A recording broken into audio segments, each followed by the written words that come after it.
Jyotirmirandasya Gyananjana Shalakaya Chakshurunmilitam Jena Tasmai Shri Gurave Namaha.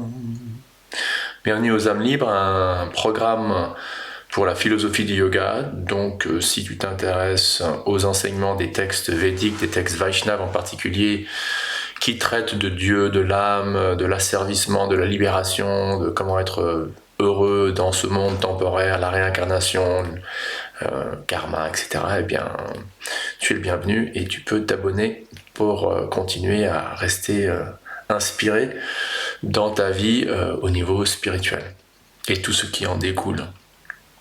On est en train de terminer notre petite série sur les trois gunas, ces trois influences cosmiques qui, selon la Bhagavad Gita, selon tous les textes hindous, tous les textes yogiques, influencent tous et tout en ce monde. Donc comment comprendre ces trois gunas, comment les reconnaître et ultimement comment les transcender pour pouvoir vivre en ce monde un peu comme une fleur de lotus qui est en ce monde mais pas de ce monde, comme Jésus disait plutôt ça. Et donc vivre une vie de plus haute qualité en relation avec le divin ou avec Dieu ou avec Krishna. Donc là on est en train de terminer le chapitre 14 de la Bhagavad Gita, la traduction, enfin ma traduction avec Marc Lemot et Isabelle Gontard, de la traduction en anglais, littérale de Hridayananda Goswami ou Dr Howard Resnick de Harvard University. Et donc là, on est à la fin du chapitre 14, dans lequel Krishna décrit vraiment bien ces trois gunas. Donc hier, on a terminé avec le verset en allant au-delà de ces trois gunas qui proviennent du corps, pardon, l'être incarné. L'être incarné est libéré de la naissance, de la mort, des malheurs, de la vieillesse et jouit de l'immortel. Donc encore une fois, ce thème de transcender ces trois gunas, c'est pas seulement une question de les reconnaître et se dire voilà, ok, maintenant aujourd'hui je suis influencé par la sattva plus que par la raja ou par la tamas, plus par la vertu que par l'obscurité ou que par la passion. Ultimement, c'est une question d'être vraiment attaché, absorbé en Dieu, pour ainsi, par sa grâce, être libre, vraiment libre de cet asservissement, de cet enchaînement au conditionnement de ces trois gunas qui nous fait souffrir ultimement. Donc là, Arjuna va poser une question. Arjuna va poser une question à Krishna, là, dans ce dialogue entre Krishna et Arjuna, dans la Bhagavad Gita. Et Arjuna dit, par quel symptôme quelqu'un s'est-il rendu au-delà de ces trois qualités, maître? Quelle est sa conduite et comment transcende-t-il ces trois qualités?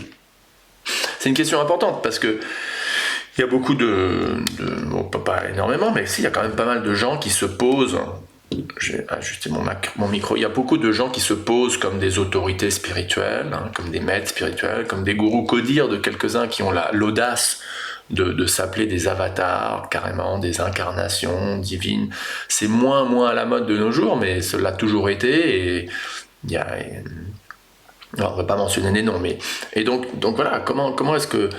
Si la vie spirituelle, c'est une science, et moi je dis que ce l'est, donc si c'est une science, eh ben, il doit y avoir donc des symptômes scientifiques, rationnels, universels, par lesquels on peut reconnaître si bel et bien quelqu'un est transcendantal ou pas. Sinon, je sais pas, quelqu'un peut avoir un beau sourire, ou parler bien, ou être, je sais pas, ou être très riche, ou très pauvre, très pauvre, ou avoir des pouvoirs mystiques, de pouvoir hypnotiser quelqu'un, etc., etc., etc. Et d'un seul coup, là, tu te trouves embobiné, on pourrait dire, dans ce qu'on appelle une secte, quoi. La secte d'un gourou, la secte... De toute façon, ça tourne toujours autour d'un personnage. Donc, Arjuna demande par quel symptôme peut-on reconnaître que quelqu'un a transcendé ces trois gunas? Le Seigneur dit, alors voilà la réponse, une belle réponse, celui qui, lorsqu'il surgisse, ne haït pas la clarté, l'effort ou même l'illusion, Pandava, celui qui n'en éprouve pas non plus le manque lorsqu'elle cesse, qui est assis comme s'il était assis à part, sans être dévié par les qualités, qui pense, entre guillemets, les qualités agissent, qui se tient ferme sans osciller, osciller ça veut dire bouger, sans osciller, comme une lampe hein, qui n'oscille pas, une lampe c'est-à-dire une bougie, pardon. Celui qui est situé en lui-même, ferme, égal face au chagrin et à la joie, à la terre, à la pierre et à l'or, aux événements plaisants et déplaisants, à la censure et à la louange de soi, à la censure et à la louange de soi, qui est égal à l'honneur et au déshonneur, égal envers les amis et les ennemis, un renonçant dans tous ses efforts. Celui-là, il est dit être allé au-delà des qualités.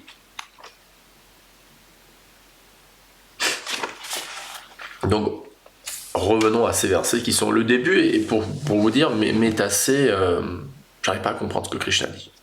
Je vais être honnête. Quand il dit que celui qui, quand il surgit, ne haït pas la clarté, l'effort ou même l'illusion. Donc, je dirais que c'est un peu dans le même thème que ce qu'on entend un peu plus tard. Pardon, notamment l'idée d'être un peu comme un observateur. Parce que comme Krishna dit, hein, celui qui pense, c'est seulement les qualités qui agissent. C'est pas vraiment moi en tant qu'âme, c'est juste les trois gunas.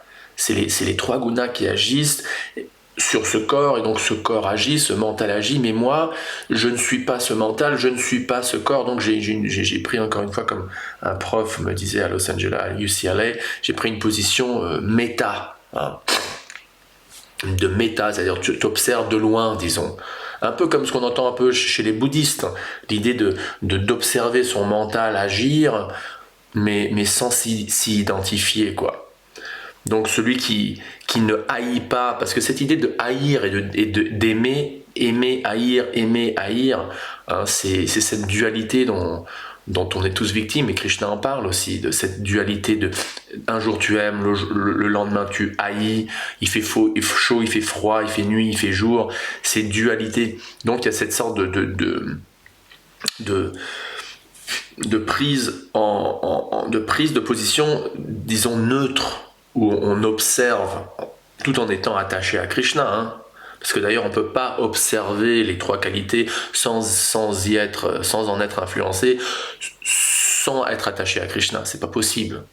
C'est pas possible d'être neutre, et voilà, je répète ce que je dis, c'est pas possible, c'est impossible selon la Bhagavad Gita d'être neutre, de ne pas être influencé par les gunas, sans un attachement fort au pilier qu'est Dieu. Donc c'est seulement par la bhakti, par la dévotion, qu'on s'attache à Krishna, ou à la dévotion, ou que Krishna nous prend dans ses bras, et là ça devient facile de transcender, on peut dire. Donc je dirais qu'au début, hein, Krishna nous dit ça, et celui qui ne haït pas la clarté, l'effort ou même l'illusion. Donc en fait là on peut dire aussi la clarté, l'effort, l'illusion, c'est les trois gunas. Parce que la vertu, elle est symptomatique, ou elle est un symptôme de la vertu, ou de la sattva, c'est la clarté.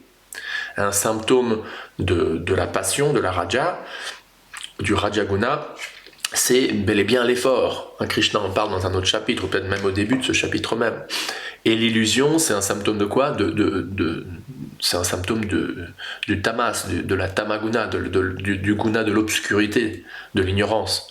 Donc là, en fait, Krishna nous dit, là je comprends, ding, que lorsqu'ils surgissent, quand l'influence de ces trois gunas surgit, eh ben, celui qui n'y s'y attache pas, il déteste pas ça, mais non plus il en réjouit pas. Celui qui n'en éprouve pas non plus le manque lorsqu'elle cesse, c'est un peu comme une drogue, quoi. Qu'elle soit là ou pas, tu t'en fiches parce que tu n'en prends pas, donc t'as pas de relation vraiment avec cette drogue ou avec ces drogues.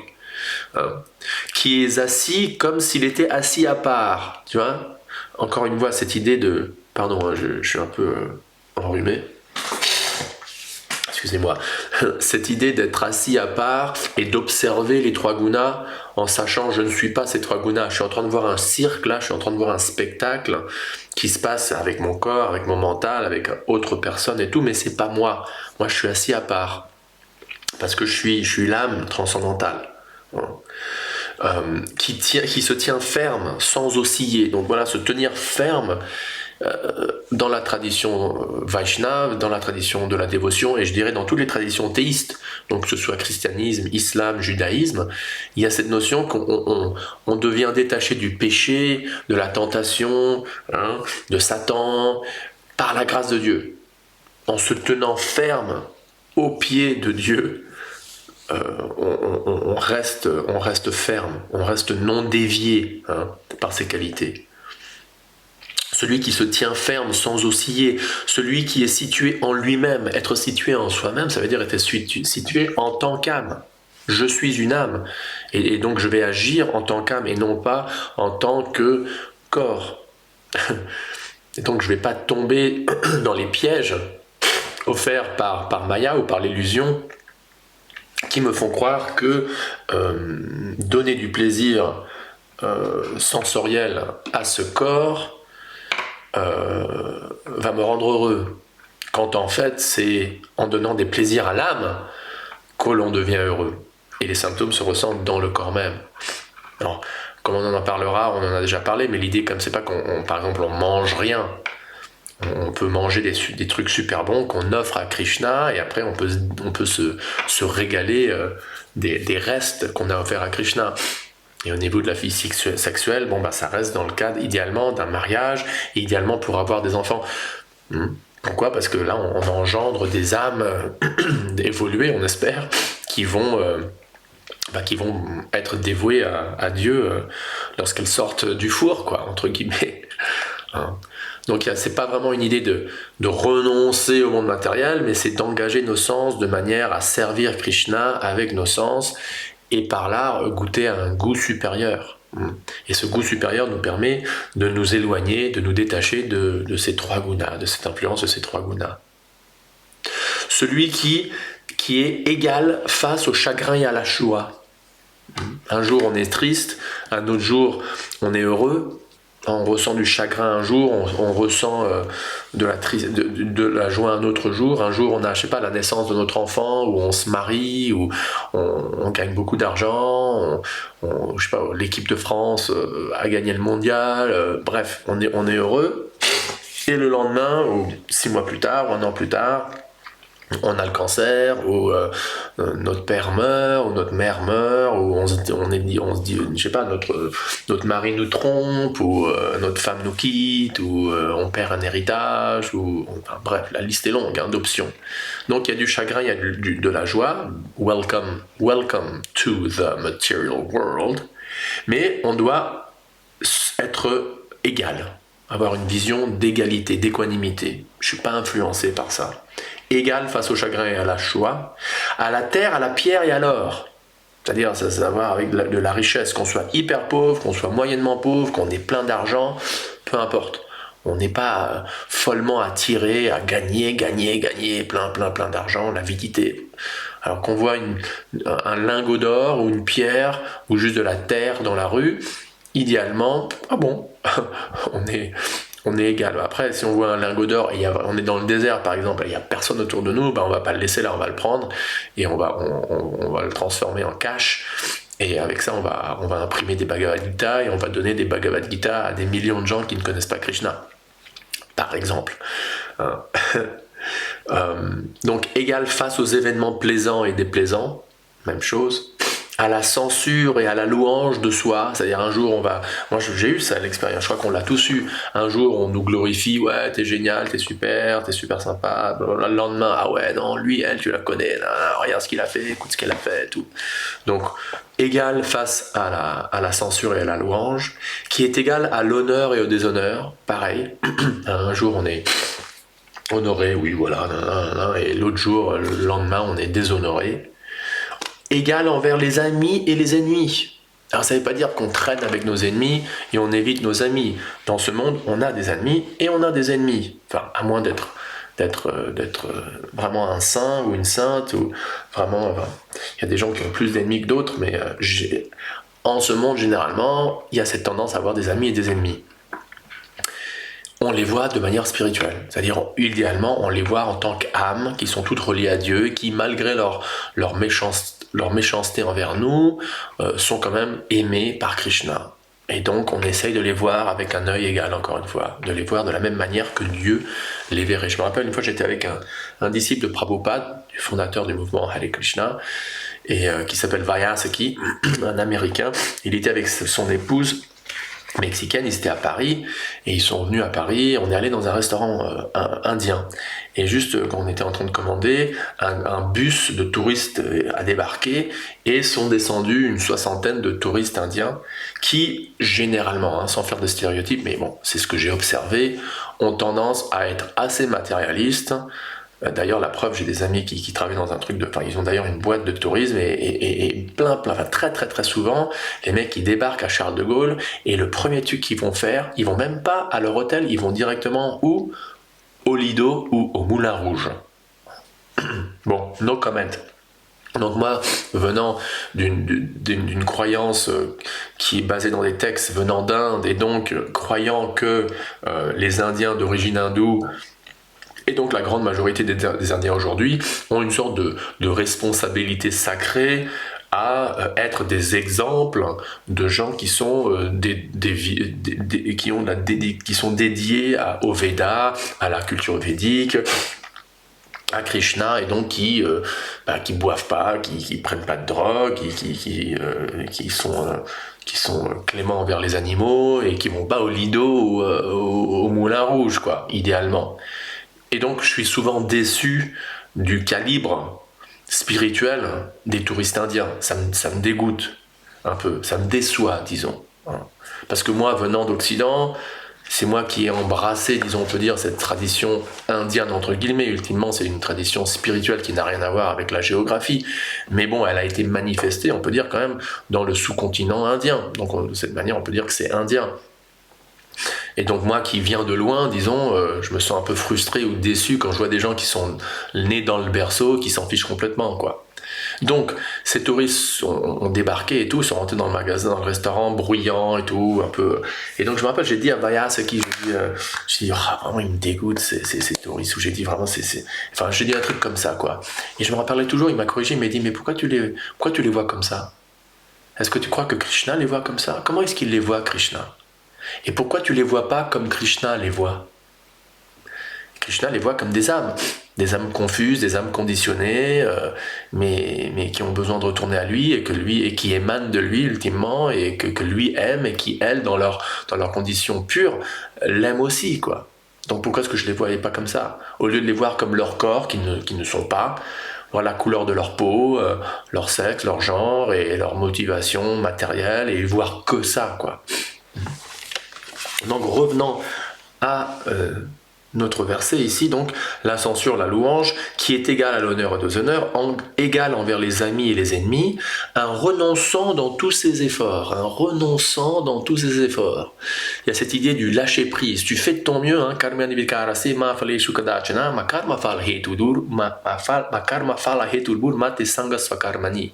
tu as le droit, tu dois faire ton devoir. Tu dois faire ton effort, mais le fruit, on a parlé de cette notion, le fruit de l'arbre, le résultat de tes actions, tu en es détaché. Tu ne t'attaches pas au résultat de tes actions ou au fruit de l'arbre. Parce que ça, ultimement, c'est sanctionné, c'est donné par Dieu avec ton effort, soit, mais ultimement, c'est pas toi qui en es complètement responsable. Donc, cette notion d'être renoncé dans l'effort. C'est pas que tu renonces à l'action, par exemple comme un moine bouddhiste ou comme un sannyasi qui renonce à tout, parce que même un sannyasi Vaishnava, il va s'engager dans des efforts pour servir Krishna, pour propager la conscience de Krishna, etc. Mais là, on parle par exemple d'un ascète qui va dans une cave et qui... Moi, j'aime bien l'exemple, évidemment, c'est les bouddhistes zen, parce que même les ascètes qui sont Vaishnava, au moins dans leur cave, ils pensent à Vishnu dans leur cœur, ils pensent à Dieu, quoi. Il y a une dévotion, il y a un objet, une personne suprême sur laquelle ils méditent. Mais les bouddhistes zen, avec tout respect pour eux, il n'y a rien. Enfin, tu médites sur rien parce qu'il y a que rien. Il y a le nirvana, quoi. Donc tu ne fais rien et tu ne penses à rien. Mais Krishna ne parle pas de ça. Lui, il dit d'être un renonçant dans ses efforts. Donc tu essayes de rentrer dans la meilleure fac, tu essayes d'avoir ton meilleur boulot, tu essayes de monter ta boîte, tu essayes de te marier avec tel et tel, tu essayes d'être en bonne santé. Et ultimement, le résultat, t'en est détaché. Il y a un lâcher-prise du résultat accompagné d'un effort. Celui-là, Krishna dit, et on termine avec là, celui-là, il est dit être allé au-delà des qualités. Alors on va au-delà des qualités en étant ultimement conscient de Krishna.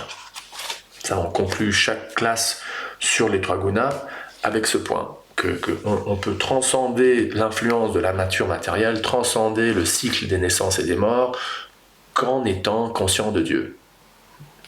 Et donc, tu dois t'efforcer d'être conscient de Dieu. Tu dois t'efforcer, de te forcer à, par exemple dans la tradition du Bhakti Yoga, à chanter Hare Krishna, Krishna Krishna, Hare Ram, Ram Ram, Hare Hare, les noms de Dieu. Tu dois t'efforcer à lire régulièrement des textes comme la Bhagavad Gita, le Srimad Bhagavatam, écouter des classes, etc. Pour que tu puisses continuer à chanter Hare Krishna, prêter oreille au message de Dieu, quoi. Et c'est le même principe chez les autres religions, quoi. Lis ta Bible, va à l'église, va au service, confesse-toi, honore l'hostie. C'est le même principe, quoi. Rester absorbé en Dieu pour pouvoir être détaché du péché, de la tentation, etc. Donc c'est hyper important que tu fasses ça, quoi. Si t'arrêtes de passer du temps chaque jour à t'absorber dans le saint nom de Dieu, dans les écrits qui décrivent Dieu, eh ben tu seras sans doute influencé par ces trois gunas, obligé. Et donc dans cette vie, tu seras un peu comme un bateau sans quille, qui flotte un peu à droite et à gauche, complètement dépendant du vent, sans direction, et au moment de la mort, il y a très peu de chances que tu transcendes le cycle des naissances et des morts. Tu devras renaître, et là, galère, quoi, renaître, et en plus, voilà, refaire le même truc, non merci, quoi. Donc c'est très important qu'on reste attaché à la transcendance et qu'on essaie de vivre dans la sattva guna le plus possible, c'est-à-dire vivre dans une maison ou dans un appartement très propre, rester propre, se laver tous les jours, porter que des vêtements propres tous les jours. Il y a des gens qui portent des vêtements, le même t-shirt 2-3 jours de suite, même des caleçons ou des chaussettes ou des pantalons, non, tous les jours, tout propre, tout, c'est-à-dire du t-shirt au caleçon, aux chaussettes, aux pantalons, à la jupe, c'est-à-dire même 2 fois par jour, enfin, idéalement, même 2 fois par jour, mais au moins 1 fois par jour, tu portes des vêtements propres. Ta cuisine, faut la garder propre, ton appartement, faut la garder propre, ta voiture, tu la gardes propre. Ça, c'est très important. Si on arrive à vivre dans un environnement propre, là, de nos propres efforts, on peut être comme ça dans la vertu, dans la sattva guna. Et donc manger, c'est cette notion de suivre ces 4 principes régulateurs, d'éviter de prendre des drogues, de l'alcool, avoir des relations sexuelles dans le cadre d'une relation sacrée, ne pas manger de la viande parce que ça fait mal à autrui, des jeux de hasard. Ça, c'est fait pour quoi? C'est fait pour nous garder sur une plateforme de la vertu, pour pouvoir accéder à la transcendance encore plus facilement. Alors, même si on chute, même si notre appartement ou notre maison n'est pas propre, etc., le plus important, néanmoins, quelle que soit notre situation, c'est d'être absorbé dans le chant et dans l'écoute des gloires de Dieu. Hein. Parce que ça, c'est notre connexion directe et hyper strong, hyper forte à Krishna ou à Dieu. Et c'est ça, ultimement, notre bouée de sauvetage, quoi. Voilà, merci. On continuera demain avec le dernier petit paragraphe du chapitre 14 sur les 3 gunas, 2 phrases que Krishna dit, et on en aura terminé avec ce petit séminaire sur les 3 gunas. Voilà. Hare Krishna, à la prochaine. Om Tat Sat.